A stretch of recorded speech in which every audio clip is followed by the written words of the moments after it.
원시남의 주간 원유 선물 시장 리뷰 시작하겠습니다.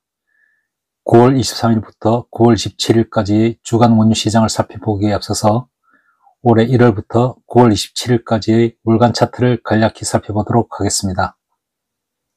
뉴욕 상품 거래소에서 거래되는 서부 텍사스산 원유 24년 11월 물은 4월까지 강세를 보여 배럴당 82.59달러로 정점을 찍었습니다. 6월과 7월에도 배럴당 80달러를 넘어서는 등 유가는 강세를 나타냈으나 8월 이후 큰 폭으로 내려가는 장세가 형성되었습니다. 8월에는 최고가가 배럴당 77.45달러, 9월에는 최고가가 배럴당 73.35달러로 크게 떨어졌습니다.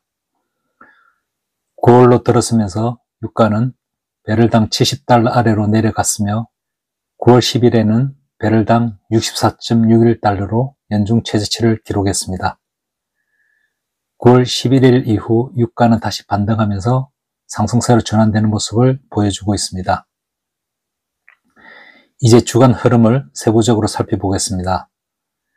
9월 23일에는 서부 텍사스산 원유 11월 물이 배럴당 70.37달러로 전 거래일 대비해서 0.89% 하락했습니다.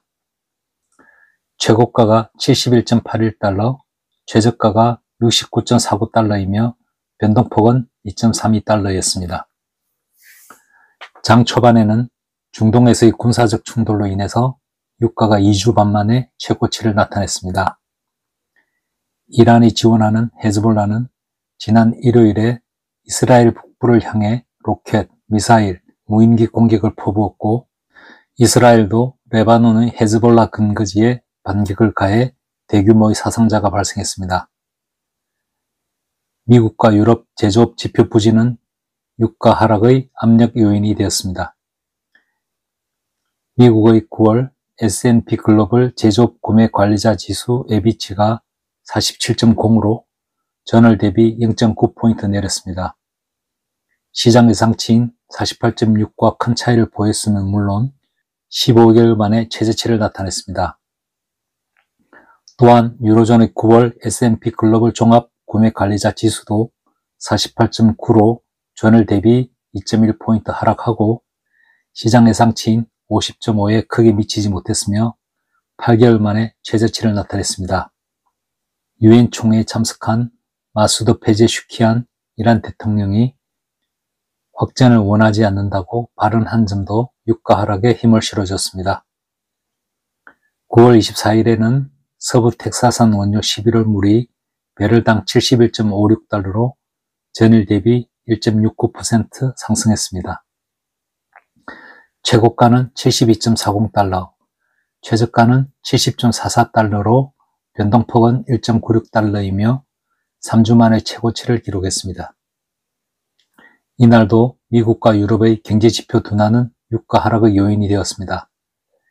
미국의 컨퍼런스 보드 9월 소비자 신뢰지수는 98.7로 전월 대비 6.9포인트 하락했으며 시장 예상치인 104.0에 크게 미치지 못했습니다. 독일의 9월 IFO 기업 환경지수는 85.4로 전월 대비 1.2포인트 내렸으며 8개월 만에 최저치를 기록했습니다. 달러 약세는 에너지 가격의 상승을 뒷받침했습니다. 중국이 대규모 경기 부양책을 내어놓았으며 에너지 수요가 확대될 것이란 전망이 유가를 상승세로 이끌었으며 1% 이상 상승을 했습니다.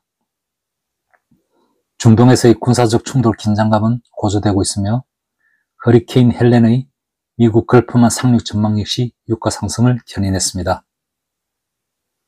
9월 25일에는 서부 텍사스산 원유 11월 물이 배럴당 69.69달러로 전일 대비 2.61% 하락했습니다. 최고가가 71.72달러, 최저가가 69.23달러이며 변동폭은 2.49달러입니다. 미 에너지정보청의 주간 에너지 보고서에서 9월 20일 기준 미국의 상업용 원유 재고량이 4억 1,300만 배럴로 450만 배럴 감소했으나 유가를 상승세로 이끌지 못했습니다. 달러가 강세를 보이면서 유가는 하락 압력을 받았습니다. 중국 정부의 대규모 경기 부양책 발표에도 불구하고 중국의 에너지 수요가 크게 늘어나지 않을 것이라는 우려에 유가는 약세장을 형성했습니다. 주요 산유국인 리비아가 중앙은행 총재 지명을 놓고 동부와 서부 지역 간의 내정 갈등을 벌여 최근에 유가를 끌어올린 바 있으나 당일 중앙은행 총재 지명에 대해 합의가 이루어졌다는 소식이 나와서 리비아의 원유 공급 재개 가능성으로 인해 유가는 강한 하락 압력을 받았습니다. 9월 26일에는 서부 텍사스산 원유 11월물이 배럴당 67.67달러로 전일 대비 2.90% 하락했습니다. 이틀 사이에 5.51% 내렸습니다. 이날은 사우디아라비아가 12월에 원유 생산량을 늘리기로 했다는 소식이 전해져 시장 참가자들은 유가를 대폭 끌어내렸습니다. 9월 27일에는 서부 텍사스산 원유 11월물이 68.18달러로 전일 대비 0.75% 올랐습니다. 리비아의 원유 공급 재개 기대감과 사우디아라비아의 정산 계획 소식에 2거래일 연속 큰 폭으로 하락했던 유가는 달러 가치 하락과 숏 커버링으로 인해 소폭 반등했습니다. 한편 중국 정부의 대규모 경기 부양책이 원유 수요를 증가시킬 것이라는 낙관론이 다시 부각되어 유가의 상승을 지지했습니다.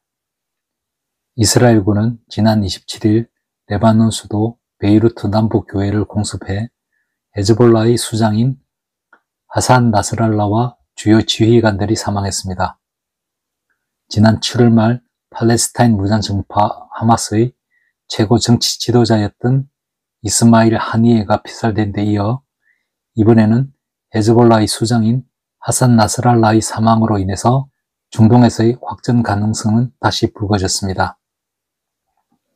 헤즈볼라는 나스랄라 사망 이후 이스라엘 중심 도시 텔아비브와 요르단강 서안으로 미사일을 발사했으며 예멘 후티 반군도 이스라엘 중부로 미사일을 공격하는 등 대이스라엘 공격이 거세지고 있습니다. 가자 지구에서 이스라엘과 전쟁 중인 팔레스타인 무장정파 하마스도 성전을 이어가겠다는 입장이며 이란의 최고 지도자 하메네이는 피의 복수를 밝히는 등 중동에서의 확전 위험은 고조되고 있습니다. 이번 주에도 중동에서의 군사적 충돌이 유가 향방에 중요한 역할을 하게 될 전망입니다. 지금까지 주간 원유 시장 리뷰를 살펴봤습니다.